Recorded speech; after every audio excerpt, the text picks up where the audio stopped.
I think where we are is that we are still in the throes of the worst drug epidemic in the history of the United States.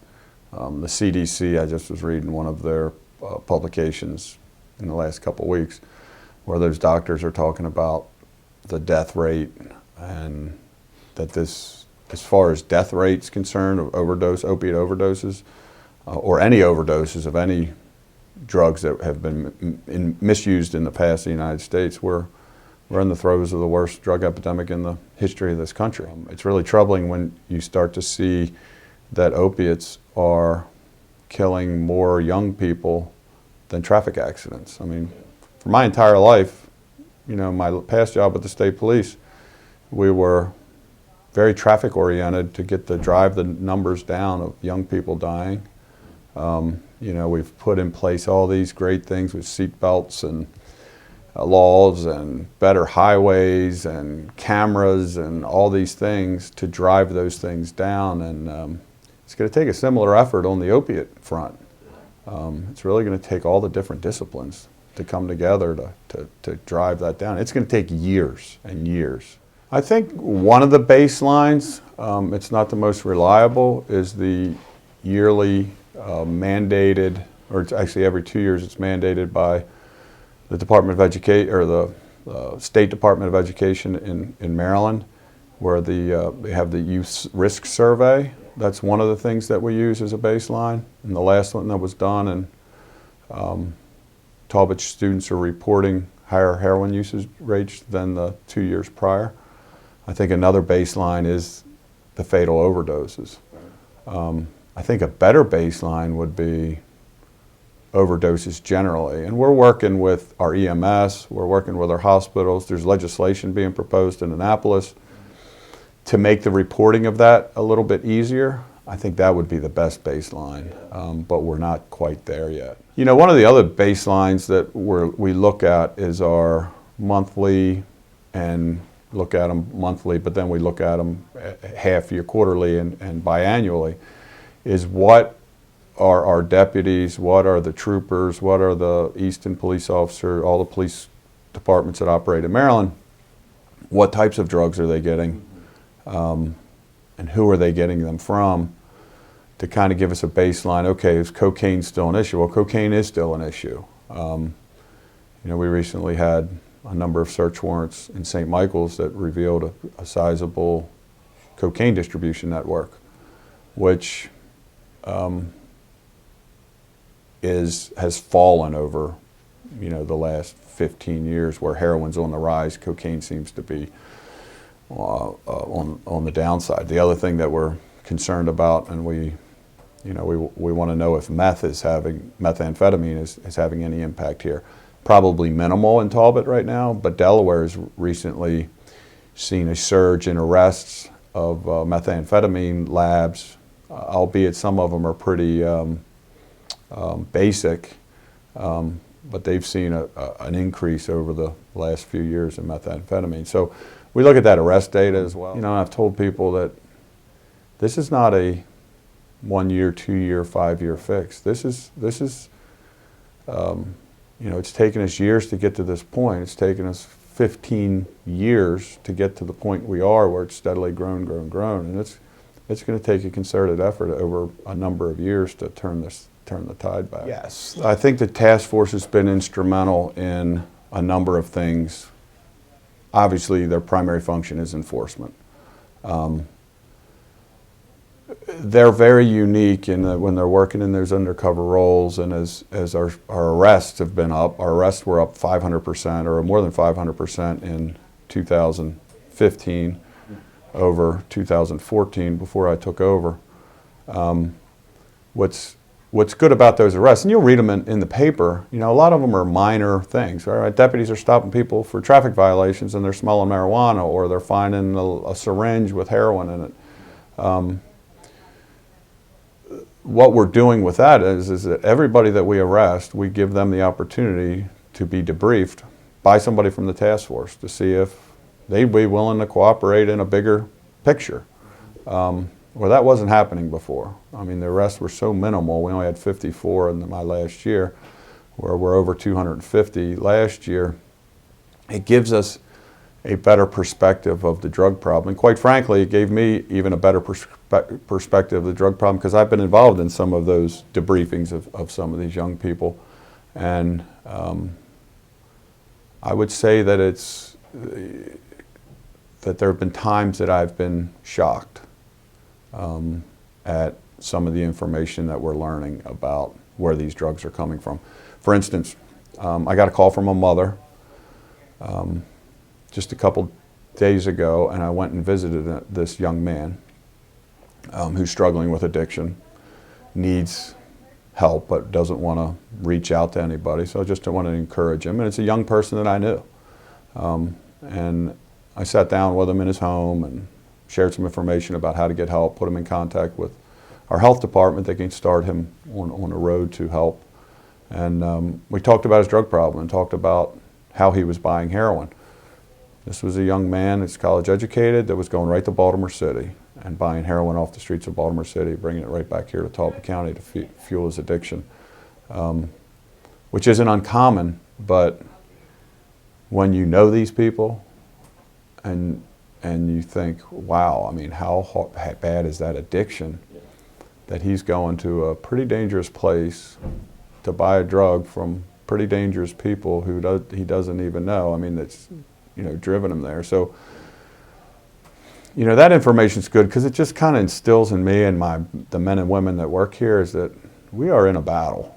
I'm not going to call it a war, but we're in a battle for our young people. What's been very rewarding, and I didn't really foresee it when we started these enforcement efforts, is that I regularly get phone calls from parents of kids that we've cited for under 10 grams. I had 2 moms in my office not long ago who called me on a Monday morning, told me that their children had gotten marijuana tickets, the underage tickets, and they wanted to come in to talk. Well, initially I thought, okay, they're going to talk about, they thought something was inappropriate from the police. And it was wrong on my part to think that. Because when they came in, they basically thanked me, wanted to thank the officer for doing it. And they said they had no idea their child was smoking marijuana, and that had we not caught them, they wouldn't have known. And they were now taking the corrective steps and actually came into the office to find out where they should go for help. How do they get help? And some of those conversations, and I've had dozens of those conversations with parents over the last year, which is really rewarding in that there are good parents that might not know their kids are doing this or experimented with this. And now they want to know, because of the education that we've been putting out, because of the going out and speaking about this and raising the awareness to this issue, that parents are now concerned that there is a link between marijuana use and getting harder drugs. Not everybody, but there is a link. So what we did with that was then, and I didn't foresee this when I took over, but now we have a partnership with the health department where every arrestee gets a business card with the phone number of the peer support at the addictions section of the Talbot County Health Department. So we encourage those people that we arrest, whether we suspect alcohol or drug or anything, or even just people that we come in contact with that we think it might help or could help loved ones, we hand them that card. Here's the number, here's how to get help. When I first took over, I had calls every day. Where do I go for help? Where do I go for help for my child? Where do I go help for my husband or my significant other? And there was a lot of confusion, and people just didn't have that information readily handled. Now we have one phone number that we can call that number. We hand it to the arrestees. We'll even call that number here at the sheriff's office. We say we arrest somebody for possession of heroin, and we hand them that card, or a DWI, and they say, yeah, I want help. We'll call. We'll say, hey, we'll call for you. We'll help facilitate. We'll help facilitate that phone call to the health department, because really our goal is that they get clean. Our goal is that they get help. Yeah, marijuana, DUIs, driving under the influence of drugs or alcohol, is a huge concern for law enforcement. We've done a great job over the last 30 years in driving under the influence of alcohol. I mean, and not just police and judges and prosecutors, but all the cogs in the wheel, Mothers Against Drunk Driving. I mean, when I was a young trooper, it was nothing to arrest 3 people in a night, and the only reason I couldn't arrest more is because there was paperwork in between, and the night ran out, the time ran out, but you could arrest 3 a night in Talbot County. We're struggling to find those numbers of impaired drivers under the influence of alcohol on the roads, which is a great thing. The numbers across the nation have dropped significantly in deaths. Now, here's the problem. With marijuana being decriminalized, with medical marijuana now being the next rage in Maryland, and no doubt in my mind marijuana legalization is coming after that, is that the police are ill-equipped to deal with driving under the influence of marijuana. Young people know this. They're telling us this, in that they're smarter than my generation was with drinking and driving. But they're smoking and driving, and we don't have a breathalyzer for marijuana.